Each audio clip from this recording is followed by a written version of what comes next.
The war that could change everything. In a world already shaken by war, climate disaster, and economic injustice, another fuse has been lit. One that could ignite a firestorm across the Middle East and beyond. I'm talking about the war between Iran and Israel, a dangerous, escalating conflict that's already claimed thousands of lives and threatens to drag in superpowers like the United States. But how did we get here? What sparked this sudden war? And what role is Donald Trump playing in this explosive crisis? Let's take a deep dive. You might have hoped that in the year 2025, humanity would be focused on solving global problems, climate change, preventing pandemics, tackling poverty, and healing a broken planet. But no.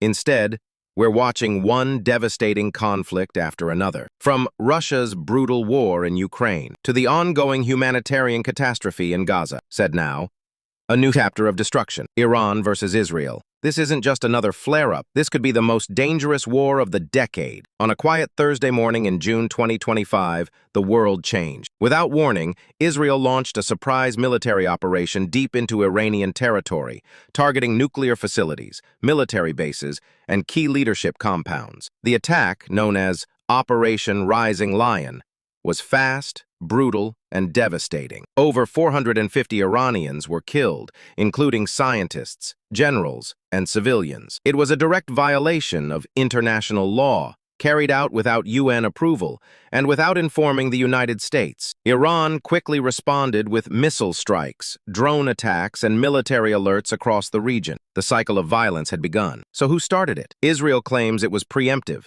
meant to stop Iran from building a nuclear weapon. But here's the truth. Even U.S. intelligence says there's no evidence Iran has decided to build a nuke. And just months ago, former DNI Tulsi Gabbard told Congress, Iran is not currently building a nuclear weapon. So why did Israel attack? Some say Netanyahu, Israel's prime minister, wanted to provoke a regional war to distract from his legal troubles and domestic protests. And he directly undermined U.S. peace talks that were just days away. The United States was caught off guard. Just a week earlier, Washington had hosted the fifth round of nuclear negotiations with Iran, aiming to avoid war. A sixth round was planned. Instead, bombs fell. Netanyahu's strike was a slap in the face to U.S. diplomacy. And now the pressure is mounting. Donald Trump, now in his second term, initially urged restraint.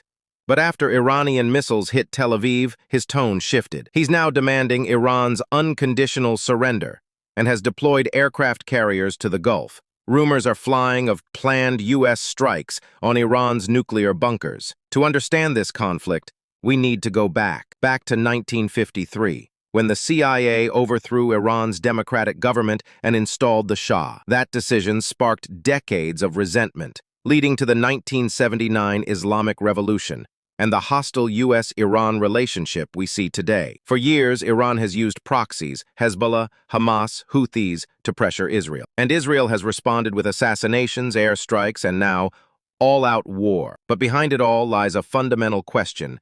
Can this cycle of violence ever be broken? The headlines talk about missiles and politics, but the real cost? It's human. In Tehran, families flee their homes as sirens wail.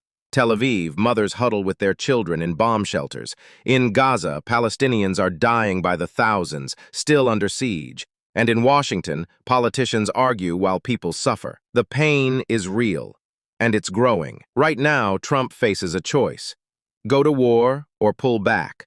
Congress hasn't authorized military action. Senator Bernie Sanders is warning of a constitutional crisis. There can be no offensive military action without congressional approval. But Trump's allies are pushing for strikes.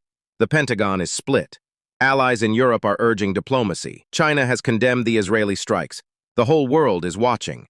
This isn't just about Iran and Israel. It's about the region. Hezbollah, Syria, Iraq, Saudi Arabia, even Pakistan. If one more domino falls, this could turn into a multi-country war. And if the U.S. gets pulled in, we're looking at a conflict bigger than Iraq, Afghanistan, or Ukraine. There's still a chance to stop this. Back-channel talks are underway. Oman, Qatar, and the EU are pushing for a ceasefire. A revived diplomatic process maybe could cool tensions, but it'll take courage and leadership. And for once, that means saying no to war. History will remember what we do next. Do we give in to fear, revenge, and endless bloodshed? Or do we choose diplomacy, justice, and peace? The war between Iran and Israel is real, and it's dangerous, but it's not too late to change course. Thank you for watching.